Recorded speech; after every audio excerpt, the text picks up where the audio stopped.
man said every field would feed the nation. The plan said every hungry mouth would eat.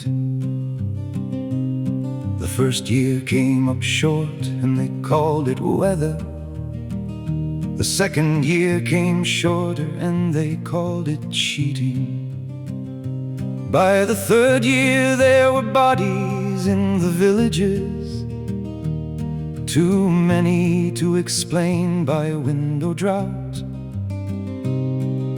The plan could not be wrong, the plan was justice, so the hunger must be someone working the plan's own justice out. The utopia that couldn't be wrong kept building higher on the ones it buried. The utopia that couldn't be wrong called every witness a lie that should be carried away, away into the silence, where the numbers wouldn't ever have to speak, because admitting one small crack in the foundation meant admitting that the whole cathedral was built weak. There were men who saw the granaries half empty while the train still carried grain out of the province. There were men who wrote it down and tried to send it somewhere it could reach an honest audience. Some of them were believed to be confused.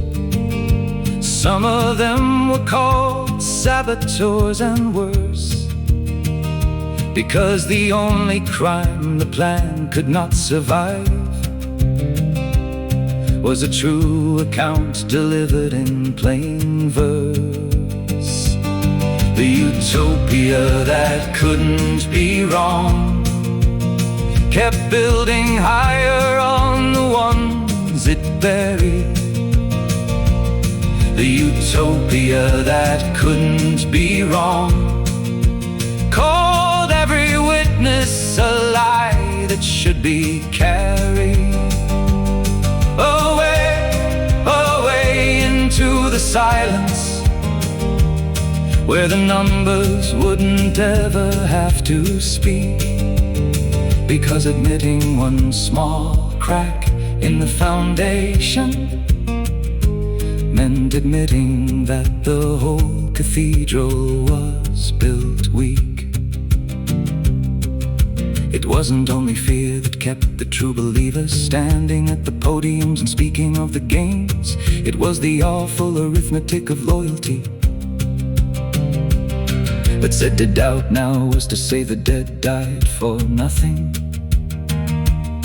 And a person can absorb almost any burden except the one that says their sacrifice was waste. So better to believe the plan a little longer, better to keep faith than face what faith replaced. Decades passed and still the story held together, repeated in the school books like a hymn. The archives told a different, colder story, but the archives were the ones kept hidden, kept back, kept in. It takes a certain kind of will to keep a system standing on foundations everybody privately can see, are cracked from base to spire, and to keep singing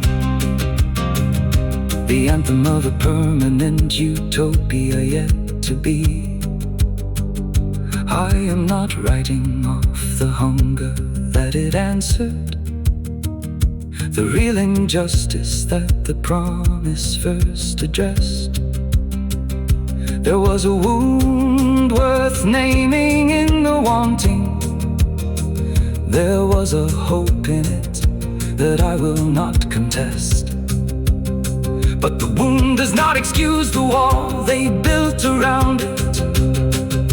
A wall so high it buried its own dead in shade, and called the burying an unfortunate arithmetic instead of what it was, a debt that never should have been made. The utopia that couldn't be wrong kept building higher on the ones it buried. The utopia that couldn't be wrong called every witness a lie that should be carried away, away into the silence, where the numbers wouldn't ever have to speak, because admitting one small crack in the foundation meant admitting that the whole cathedral was built weak. The cathedral was built weak.